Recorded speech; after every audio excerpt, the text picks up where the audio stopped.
Kellen Moore hired as Saints head coach.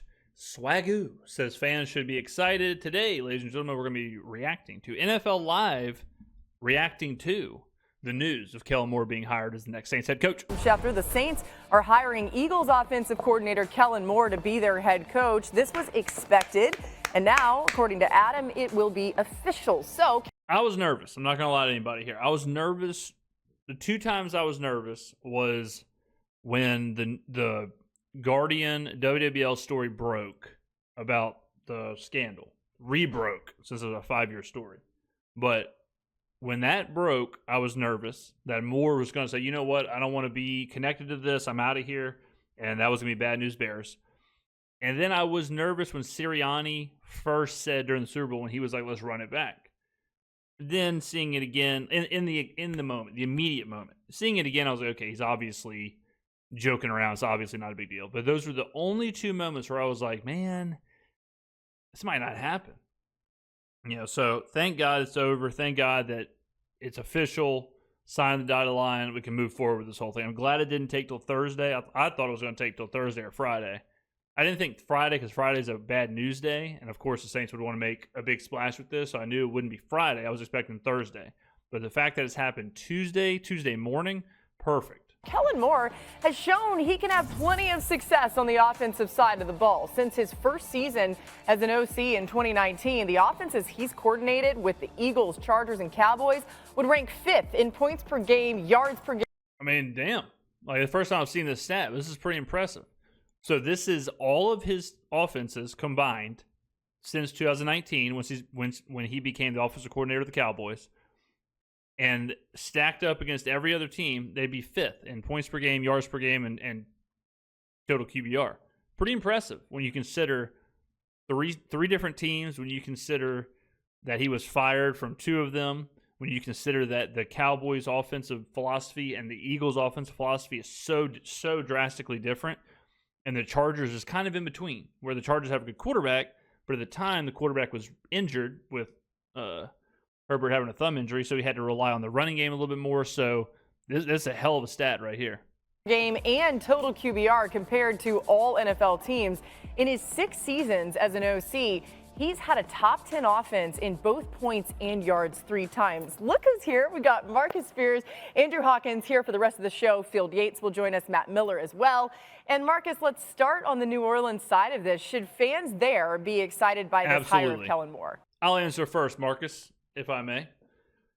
If you're a Saints fan, you should be ecstatic. This is exactly what you wanted. What you wanted was young, innovative, offensive-minded, experienced play caller, success, outside voice, nothing to do with the team, nothing to do with Loomis, nothing to do with Sean Payton, nothing to do with Dennis Allen, nothing to do with Derek Carr, nothing to do with the Saints. That's what you wanted. And you could not have checked off the list any more than you did today with Kellen Moore. When you're talking about, not only is he a young coach, he is the youngest coach in the NFL. I mean, you talk about, like, I don't think a lot of people realize that Joe Brady was 2 years older than Kellen Moore, and Kellen Moore has more experience and more success. So you get the highest level of success as a coordinator of winning the Super Bowl. You get, I mean, it's just everything you could have asked for.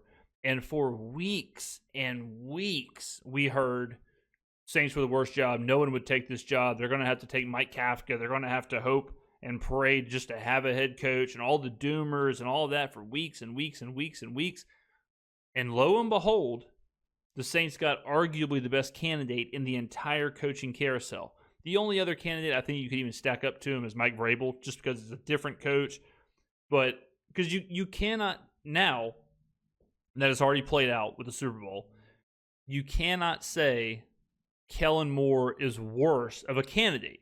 Now, I'm not saying that he's guaranteed to have success, but just strictly looking at the pool, you can't say Ben Johnson's a better candidate.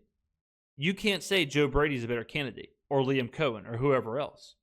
You can like them as a person, whatever, but resume-wise, Kellen Moore has the best resume out of all of these coaches, out of the young offensive coordinator pool, if that's the way you wanted to go. So the fact that he ended up in New Orleans with the Saints, just so happened to be during a time of incredible transition for the team where you're going to see a full reset of this roster. Absolutely thrilled as a Saints fan. I think they should be, Boogie. First, it's symbolic of a restart. Obviously, we know this team has some salary cap issues that they got to deal with, and y'all know how I feel about the salary cap. But it's a real thing in New Orleans. Shout out to Mina Kimes. The other thing is too, like I think about the move that they made from Jim Haslett and when they went to Sean Payton. The team was kind of waffling middle. The season before Sean Payton showed up, waffling. They were 3-13. The team was 3-13. Yeah. And it was an offensive-minded coach that had a lot of experience being an offensive coordinator. And potentially there's some correlation here. One being the fact that they both were in Dallas. I don't know what that means, but it means something. And then two, with Kellen Moore, we've seen his progression. I talked about him after the Super Bowl about willing to commit to the run and understanding what this team was built for dynamic-wise. So I think going to New Orleans, they should be excited. Obviously, there's a lot of work to do. But well, think about this, too. Like, the adaptability, you go from being a pass-heavy coordinator in Dallas to run-heavy in Philly, where you almost had the single season rushing record at your running back position. But then in the biggest game, they shut him down. In the biggest game, they shut Saquon down. And you still put up 40 points. So even in that moment, he had to adjust and adapt. And, Saints fans this season were torn, I'll say, on Clint Kubiak because Kubiak at times couldn't adjust. And if you shut down what he wanted to do, it was just kind of game over. So the fact that Kellen could go into that Super Bowl off of a season where he leaned on Saquon so much. Saquon has, 24 carries for 55 yards or something like that, and you still have the success they have offensively. I think that is another example of being able to adjust in games. There are some pieces there that he's going to be able to show if he's a good enough offensive mind and head coach to at least give people a glimpse of hope. You hit it, Marcus. There's a lot of work to do, so I would be preaching patience to New Orleans. The good thing is they're in a division that is ripe for a quick turnaround, right? Yeah. This is the division you want to coach in, and you can win very early. And to your point about Kellen Moore, like that, there was a feel that he was a person that they backed into. And we've talked about on this show how that paid dividend for the Commanders last year with Dan Quinn. But when you look at what Kellen Moore has done with the Eagles, not just the Eagles, the Chargers and Dallas, you talked about his ability to be committed to the run. That was a change in his offense. His ability to adapt his offense based on his personnel is what makes him a great pick for the New Orleans Saints. I don't know where their quarterback is going to come from, but they need a quarterback. They need playmakers on offense. They need to get younger on the defensive ball, specifically the defensive line. But his ability to adapt his offense to his situation is what the New Orleans Saints need immediately. Yeah, on the Philly side of things, this is another new play caller for Jalen Hurts. It's something he's used to, right? But, Hawk, how big a loss is this for the Eagles? It is a big loss, right? You look at Jalen. Yeah, I think the Eagles will be fine long term, obviously. But, yeah, it's never good when you're losing your coordinators. Like, that's never what you want. You never want to just keep turning them over. And you can say, well, Kellen had an all-star roster. Okay, well, Eagles had an all-star roster last year, too, and how'd that work out? All right, they got dog walked by Tampa Bay in the playoffs, and they lost their last 6 games. So Kellen wasn't the only reason Philly had success offensively, but Kellen absolutely was a net positive for Philadelphia offensively. So, yeah, they're going to miss him, and I'm sure, especially with Jalen Hurts and Saquon Barkley having so much success, it's like, man, yeah, you hate to lose the guy who took you on that journey to have that success. I have no doubt in my mind they'll still be good and they'll still have success, but you never want to lose Kellen Moore or any coordinator after a year like the Philadelphia Eagles just had. I brought this up in a video earlier this week, but I want to bring it up again because they mentioned the salary cap. Kevin Cole, the man from Unexpected Points, he lays out how the Eagles built their success being with financial alchemy, as he calls it. Okay, I'll read a few of these. The real story of success for the Eagles team building isn't focused on the trenches or draft picks. It's based on financial alchemy, pushing cost off into the future in an extreme fashion to allow maximum talent on the field under the 2024 salary cap. Who's that sound like?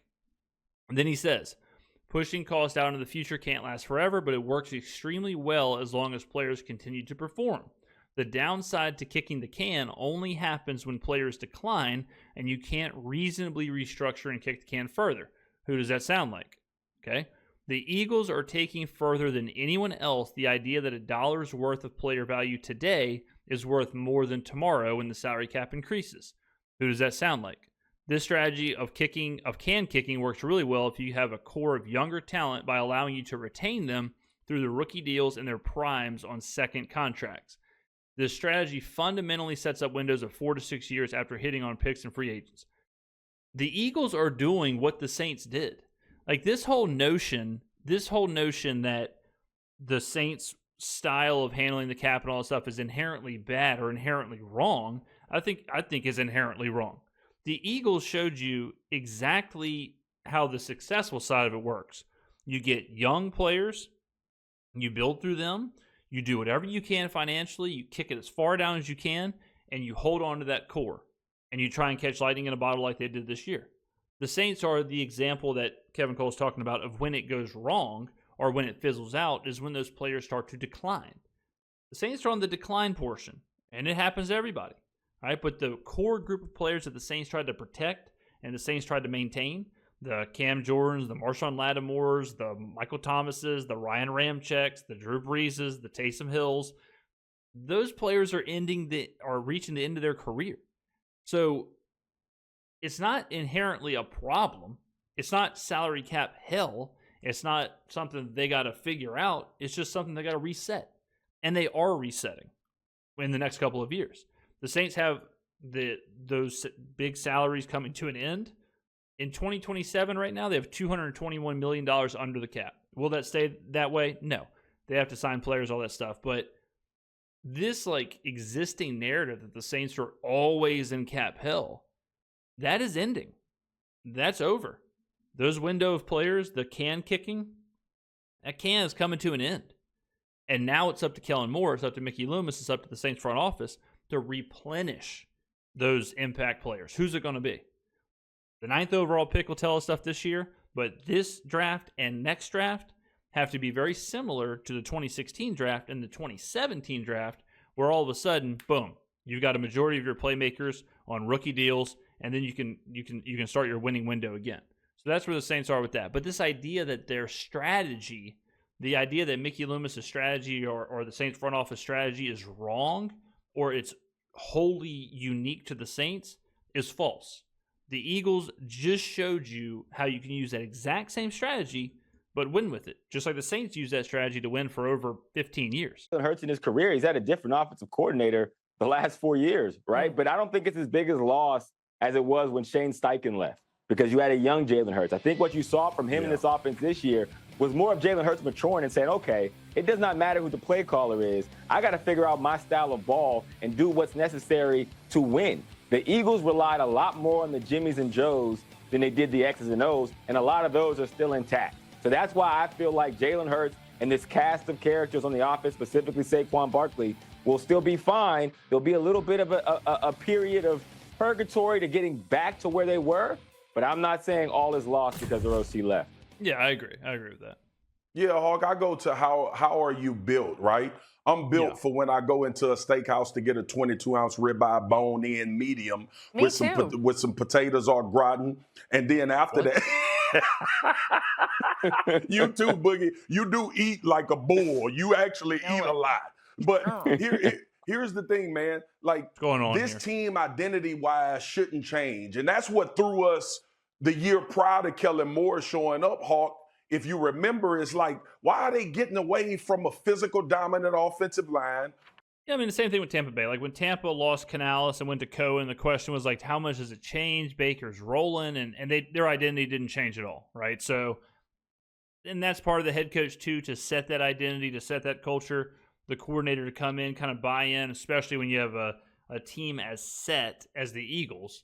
So, yeah, I think they'll just probably look to kind of handle it similarly to how Tampa handled it, and I wouldn't imagine Philly misses a beat. A run game and having like going into every game knowing that we are going to try to impose our will, and that's why when we talked about Kellen Moore getting his job with New Orleans, we give him credit because he just leaned into what was already there. I don't think a new offensive coordinator needs to come in and reinvent the wheel. They tried that and fell off a cliff as they headed into the playoffs. So I think whoever this offensive coordinator is, whoever they feel comfortable with, Nick Sirianni, they need to already know what's in the cupboard and how to use it. And how you use it is going to go a long way into them potentially being back in where they were at the end of this season. Yeah, agreed. So, yeah, I mean, the Saints fans should be excited. They got exactly what they wanted. I mean, absolutely nailed it. Huge moment for the Saints. And it truly is the next step in the right direction. And it truly is the first page of that next chapter of this franchise. And I've been saying for a while that fans should be excited at the journey. You know, like, it's very exciting to be winning. And it's very exciting to be chasing a Lombardi and all that. But to be on the doorstep of a whole new cast of players, a whole new roster, a whole new coaching staff, a new identity, new voices, that's very exciting too. You know, I live right here in the French Quarter. I walk around all the time. I go to, neighborhood bars, and I see there on the wall pictures of, Marcus Colston and Jimmy Graham and Michael Thomas and whoever, Drew Brees and Sean Payton. And it's the same pictures and the same team. And at a certain point, you get new players and a new team and new moments and new, new things on the wall and new front pages of newspapers and whatnot. So there is something exciting to being on the precipice of that, to be right there staring at it. Like, okay, who's it going to be? Who's the 9th pick going to be? Who's the next franchise quarterback going to be? Who's the next franchise running back going to be? Who's the next franchise receiver going to be? Who's the next defensive superstar? What's the next pick six that we're all going to replay over and over again? Where's that coming from? Like, we're right there. So I know I know everyone's focused on how do we get back to the Super Bowl? How do we get back to the NFC Championship game? But relish in this. Relish in, damn, we're at a position that we haven't been in since 2005, 2004, where it's a whole new start and a whole new era and a whole new vision. So I'm excited. I hope you're excited. Thank you very much for watching, and I will see you in the next video.